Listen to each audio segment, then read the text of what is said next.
Oke guys, hari ini kita akan berkenalan dengan Santo Gregorius. Siapakah dia? Santo Gregorius lahir dari orang tua Yunani di tanah keluarga Karbala di luar desa Ariansus di dekat Nasianza di Kapadokia Barat Daya. Orang tuanya bernama Gregorius dan Nona adalah tuan tanah yang kaya dan saleh serta diberkati oleh Tuhan.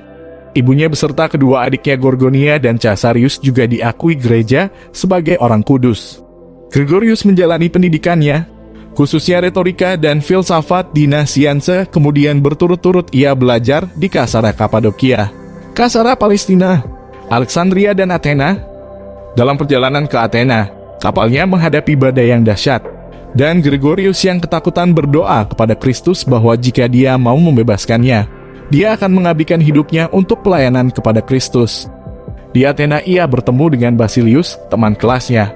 Jadi bersama Basilius, Gregorius mengasingkan diri di sebuah pertapaan di Pontus. Tetapi kemudian karena desakan dari ayahnya, Gregorius kembali ke daerah asalnya. Di sana ia ditahbiskan menjadi imam dan kemudian ditahbiskan menjadi uskup. Ketika berumur 50 tahun, ia diangkat menjadi uskup agung Konstantinopel. Di Konstantinopel, ia menyaksikan keadaan hidup iman umat yang menyedihkan karena terpengaruh ajaran sesat Arianisme yang sudah menyebar luas.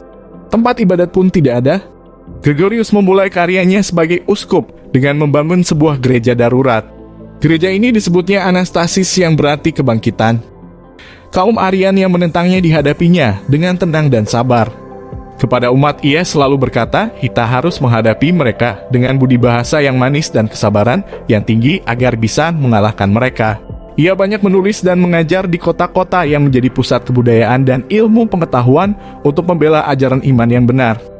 Pertentangan dengan kaum Arian terus meruncing, terlebih-lebih karena semakin banyak umat yang kembali ke ajaran iman yang benar karena pengaruh Gregorius. Kaum Arian berusaha membunuhnya dengan menyuruh seorang pemuda. Namun usaha ini gagal.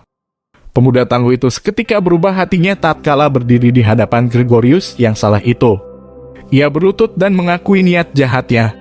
Gregorius lebih suka hidup menyendiri dalam kesunyian pertapaan daripada hidup di tengah keramaian kota dengan segala masalahnya.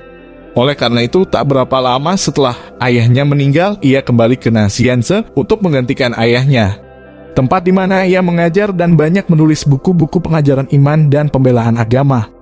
Semua tulisan-tulisan itu merupakan warisan berharga bagi gereja.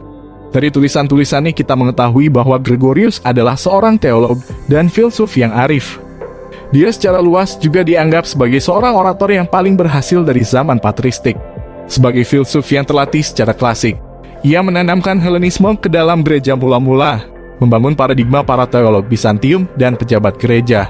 Ia dikenal sebagai teolog Trinitarian yang berpengaruh karena membuat dampak yang signifikan pada bentuk teologi Trinitarian di antara para teolog Yunani dan berbahasa Latin.